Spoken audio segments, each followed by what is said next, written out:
What's up guys, Seth with Russell Marine Products here, and today we're going to go over an installation of the Lowrance Ghost X indicator upgrade kit on the original Lowrance Ghost. Now these will come standard on the new Ghost X, but you can purchase these and put them on the Lowrance Ghost.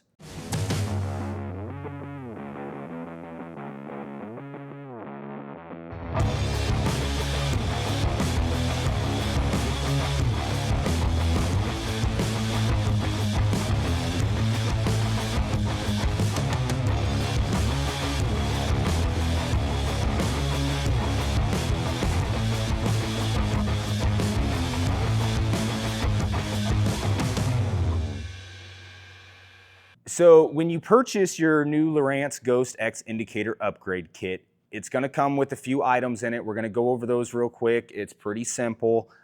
First off, you're going to have an indicator belt, and then you're going to have the direction indicator pulley assembly, and then the gear cover, the main drive gear assembly, the indicator cap assembly, the case seal, the upper housing assembly, and then it's going to come with a couple zip ties and a couple pieces of heat shrink. We'll go over those during the installation. So you're just going to need a few tools to complete this installation. You're going to need a T10 Torx bit, a T15 Torx bit, a 4mm Allen, a sharp blade to just cut a couple pieces of heat shrink, and a pair of dikes to cut a couple zip ties. And finally, just a heat gun or a torch to shrink a couple pieces of heat shrink. So to get this repair started, we're gonna go over a couple things, but most importantly, we are going to need to disconnect power to the trolling motor. Whether that be turning off your breaker, taking the cables off the battery, or if you have a plug on your boat that you can unplug right here, that's perfectly fine too. We just have to make sure that we have no power to the trolling motor. Next step is we are going to need to spin the drive of the trolling motor to where the prop is stowed inward. And then we're also going to slide this trolling motor shaft up a little bit to give us room to work on this. All right, so we're going to go ahead and partially deploy this. Turn it to where the prop is stowed inward. And we're also going to slide the shaft up a little bit to give us some room to work up here. Go ahead and tighten your collar back down and pull it back down. I think we're ready to go ahead and dive into it. So a couple more things I want to note before we get started is I suggest having a nice clean work area to set parts down. We're going to be taking out numerous screws and bolts and a lot of little parts, so just have a nice clean workbench or put them on the deck of the boat, whatever works best for you. And then secondly, I do not suggest using any power tools when doing this. Everything's plastic. You could strip stuff, you could break stuff, so all hand tools if you can. So let's get started. So first step, on the bottom side of the head, you've got two T10 Torx screws going in, holding this bottom shroud on. So we're just going to pull those out real quick.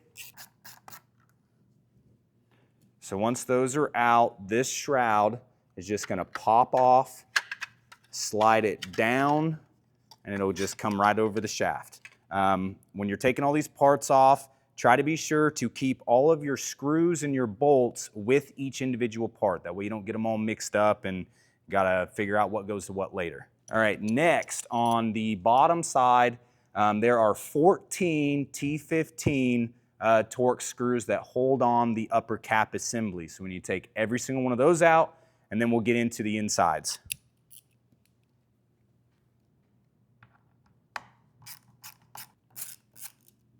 All right, so we are ready to take this cap assembly off and get into the insides of this thing. So as you take the cap off, there's a membrane that a lot of times will come off with the cap, or it may stay on the trolling motor. Either way is just fine.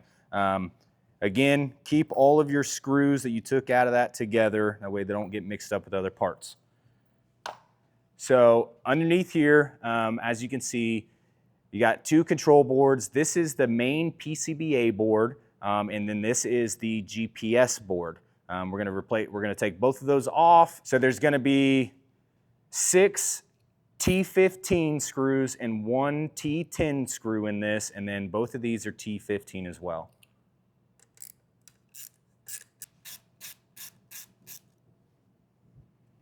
Okay, now that we've got all the screws taken out of this thing, you need to be careful taking off this main board, as there is a double-sided tape basically used as a dampener on the bottom side of this thing, so it's a little stuck in there. But if you just kind of work it around, the tape is about right here, so just try to get underneath the back side of it. You can pop it right off. We'll see it once we get all the cables off of this. So if you just pull this out, you can pop this keeper out of this, give you a little bit more room. On the back side of this, it's going to be hard for you guys to see, but you just take off each one of these cables. Be very careful. Don't force anything. There's your GPS board. We can take that thing out, set it to the side along with the 2 screws. Now on the main board, you've got 7 different connectors to it. So on the bottom side, there's these 2. Pull those off. This one has a squeeze clamp on it. And then you've got your power. That one will just pop right out. Underneath, these are the ones you need to worry about, because they have push buttons on them that you need to push and pull down. This one is squeezed from the side. Be very careful with this one, and you don't pull this connector off the board itself. Just kind of squeeze it, jiggle it back and forth, and it should pop right off. And then you have your main board out of the equation. Okay, next we're going to take off what they call the thermal spreader. There's going to be 3 screws, T10s as well. Pull that out of there.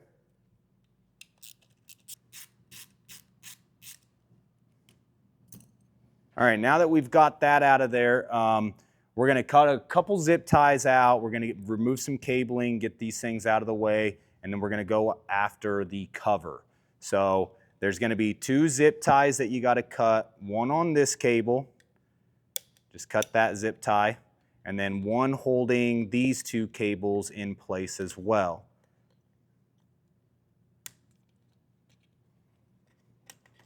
So you can pull this one out. This has a spin connector on it, so you can just twist that, pop that apart. All these cables should be free now. Shouldn't be anything in the way. You can pull these down. And that leads us to the main power and ground. We need to get a blade or a knife of some sort. We're going to cut this sheathing off of these, disconnect those, and we can take the cover off.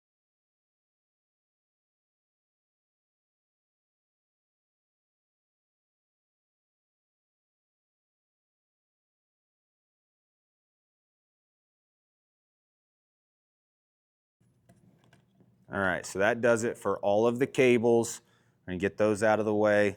We're ready to get the cover off of here. The cover is screwed down with 8 T10 screws. So we'll remove all 8 of these. There's 2 here, 2 here, 2 here, and then 2 all the way up here at the top. Kind of hard to see, but you can identify them pretty easily.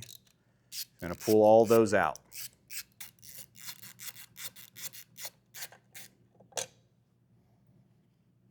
All right, once you get all 8 bolts out of there, this thing has a bearing that rides on this steering gear here. So you got to kind of wiggle and jiggle this thing and it'll pop out. Can be a little difficult with all the cables, but just kind of separate them, pull them through the necessary holes, and there you got your cover. Okay, so next step, we're going to be taking the indicator pulley out and the belt, but I wanted to explain something first. When we first started the video, we spun the drive to where the prop was in, and this is why. When you put this back together, these 2 arrows need to be pointing at each other. That's what actually aligns your indicator on the top of the trolling motor. So we're going to go ahead and pop this apart, but before you take it apart, make sure that these arrows are pointed right at each other.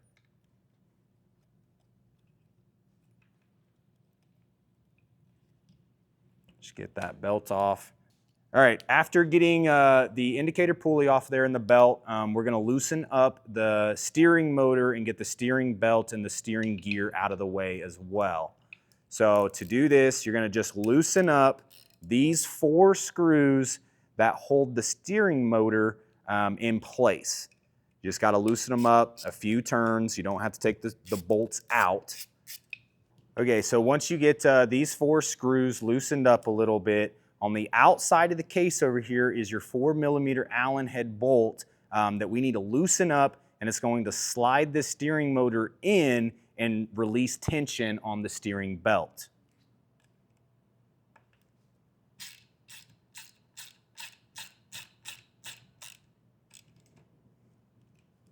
And as you can tell, this has a lot more slack in it now. The belt can pop right off, and then you're gonna pull out the steering gear.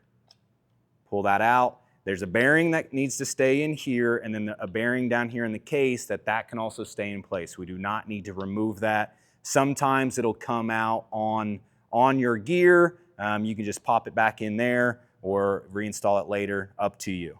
Okay, next step, we're gonna take out the main drive gear, just held in with a couple T10 screws. That thing's gonna pull out, and we're gonna replace it with the new one.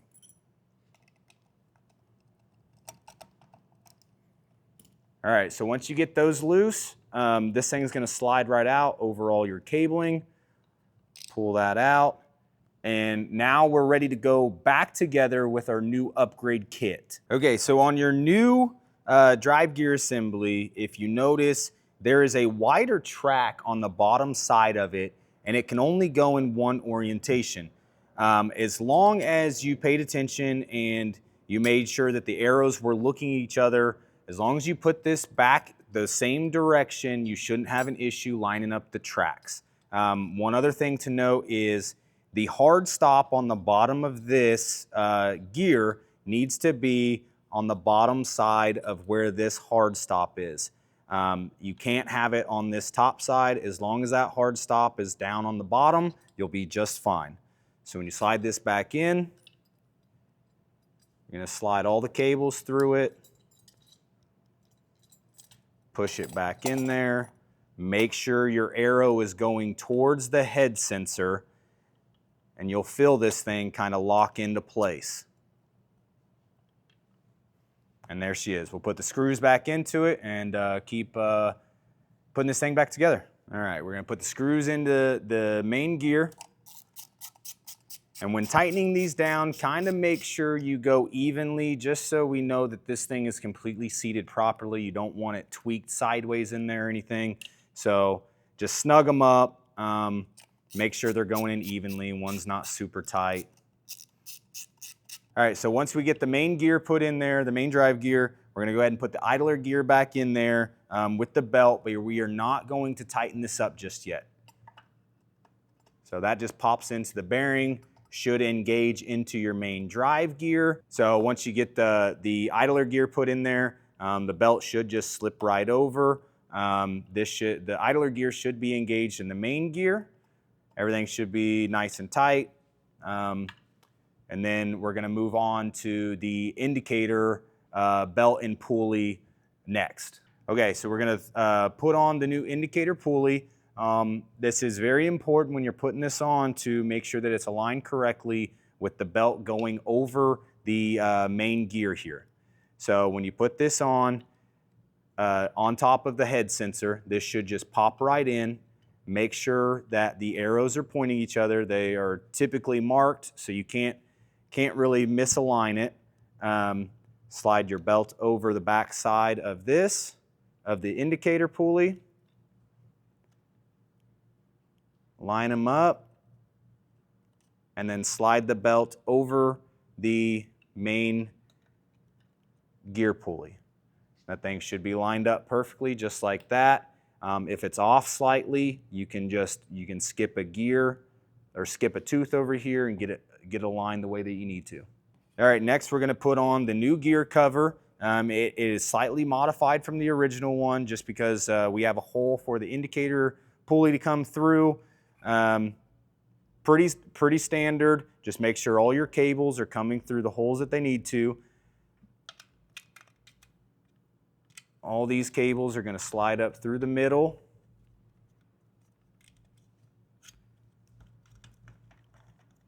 Once you get those, so your new indicator will come through the hole at the end down here. These two cables, be sure that you get in this slot right here and you don't pinch them when you tighten it down. All right, so get it seated, get all the cables where they need to go, and get you a pick or a small screwdriver, and you're going to insert it in these slots and make sure that your indicator belt is in the proper slots. A little difficult to see, but just pull it in a little bit and you'll be able to get it in the slots.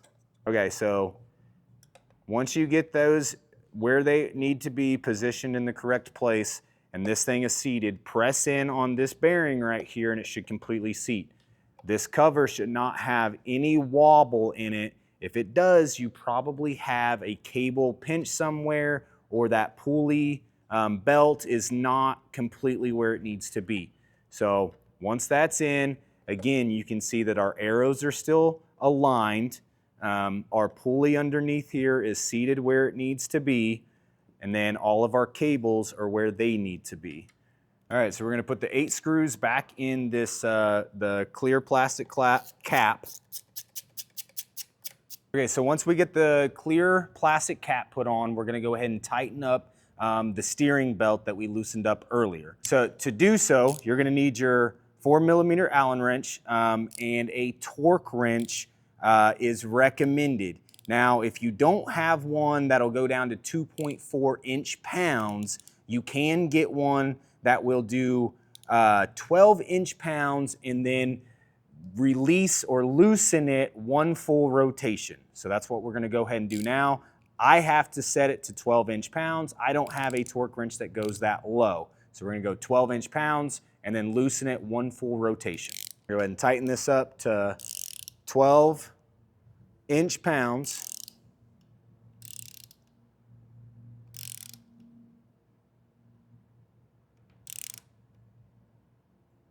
Right there.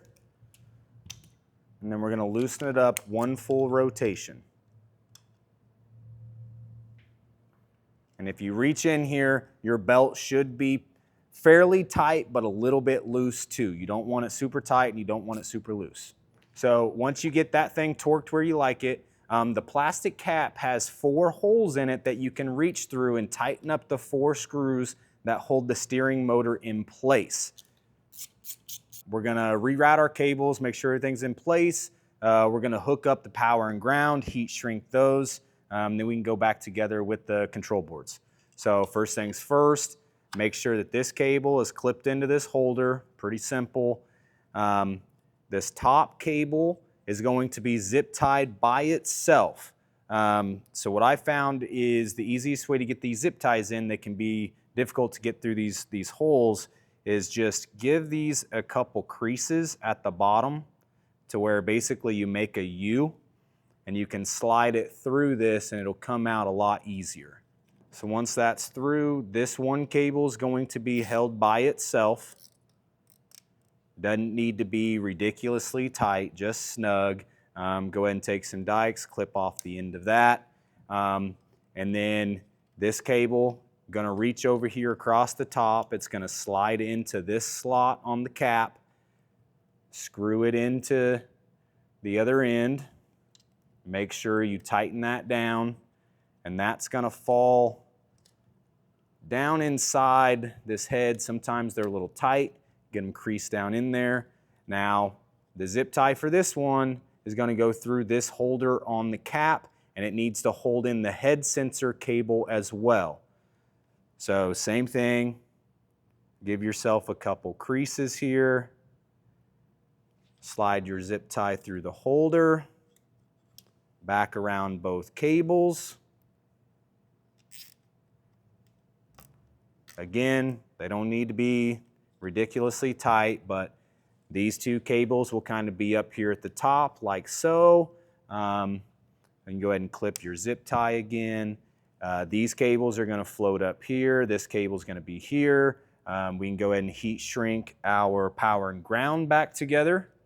So go ahead and slide your heat shrink over the power cable. Connect it.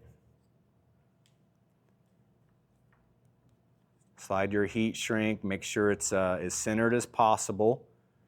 Same thing with the ground. Slide your heat shrink over. Connect it. Slide your heat shrink back to where it's nice and centered. Then you're going to use your heat gun to shrink that heat shrink. Once those are cooled down a little bit, these will just tuck down inside of here. They're a little tight.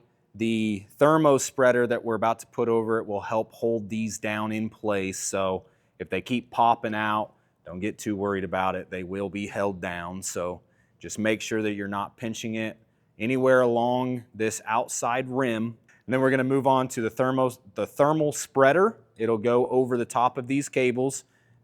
Make sure you can see this screw hole here. That's one of the screws for this thermal spreader. And it'll fit over the cables just like that.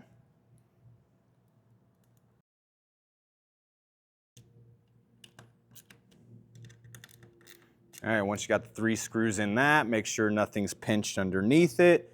We're going to go ahead and move on to the main control board. So again, this thing has multiple connections to it. It's going to be a little difficult to see. I'm going to try my best. So on the top here, you've got 4. You've got 1 on the end, and then you've got the 2 on the far end over here, and then the GPS board will plug in right here at the top corner. Pretty simple. You can't plug these in a wrong location or anything. Just make sure they all get plugged in. So starting up here at the top, you got these 2. Just be gentle, don't force anything. You've got these 2 here. And then, so as you can see, I've got these 4 plugged in. And then I'm going to do the power and ground over here. Plug that in. I'm going to do these 2 over here.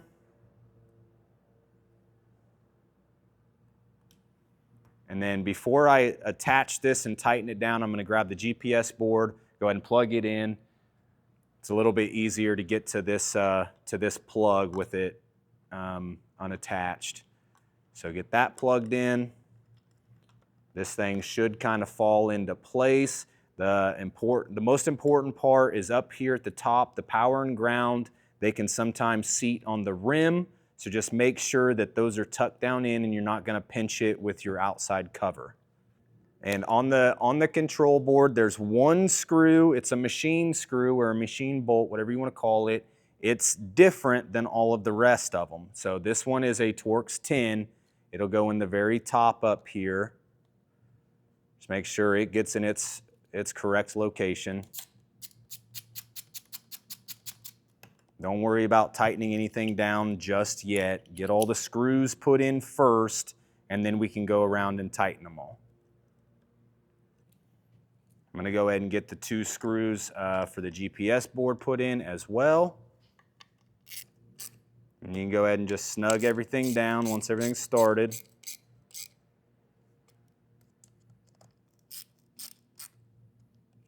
They don't need to be super tight, just snug.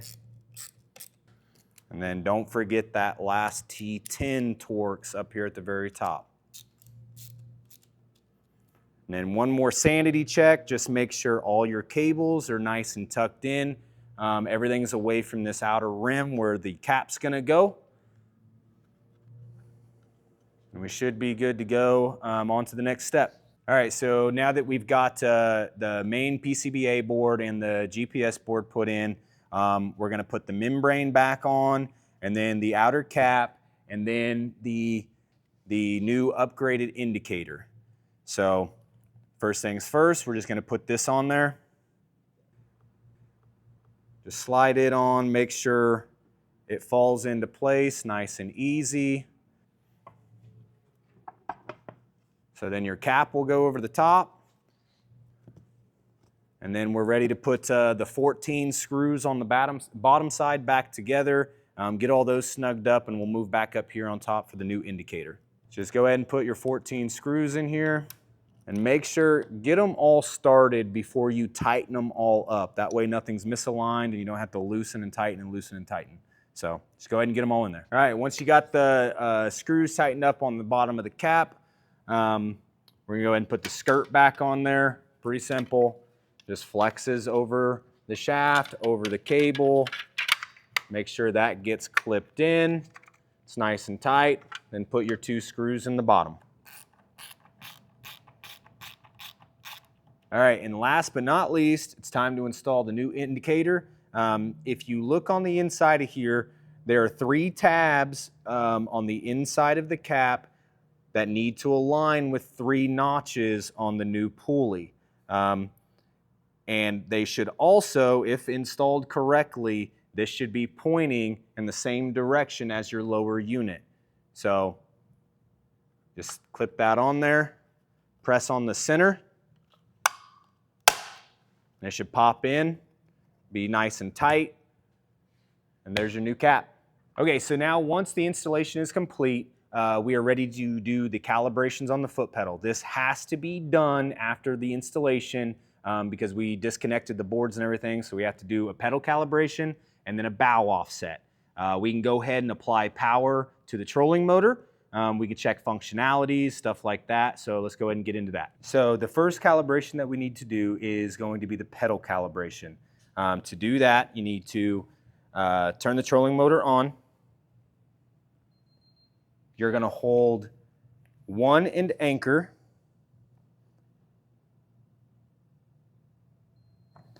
Until it beeps at you and your battery LED lights are flashing.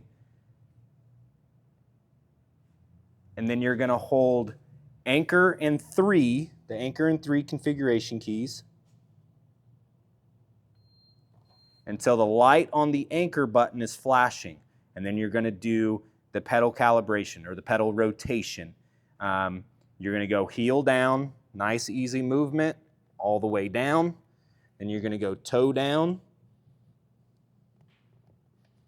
And then you're going to have to get out of the boat or lean over the front of the boat, and you need to align the lower unit parallel with the mount. Make sure it's the mount and not the boat. You need to align the lower unit parallel with the mount. Not the boat, but with the mount. So if you're looking directly down the mount, the lower unit should be straight forward. Now, we're fortunate enough here with this boat particularly that I can deploy this trolling motor entirely without the trailer or the steps being in the way.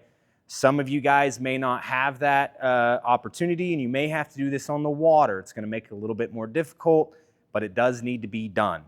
So once that's aligned, you'll get back in the boat or back to your foot pedal, and we'll continue. So once we're back up to the foot pedal, we're going to hold anchor and 3.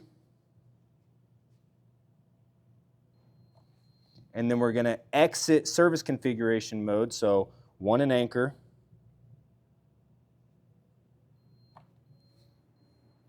That calibration should be done. Go ahead and turn the trolling motor off. Let it power cycle. Kind of put this kind of close back to the center. Turn it back on. And we should have function to our trolling motor now. Now we're going to do the bow offset. You hold the configuration keys 2 and 3. So the LED lights are going to start flashing at you. And then with the foot pedal, align the lower unit up parallel with the boat. No longer with the mount, but with the boat. It needs to be in the center line. So just look down, get that thing as parallel as you can. All right, now that we're aligned with the boat, we are going to press and release the anchor key. Just a press and release. You don't have to hold it. It's going to beep at you, and then you can exit configuration mode. So hold 2 and 3.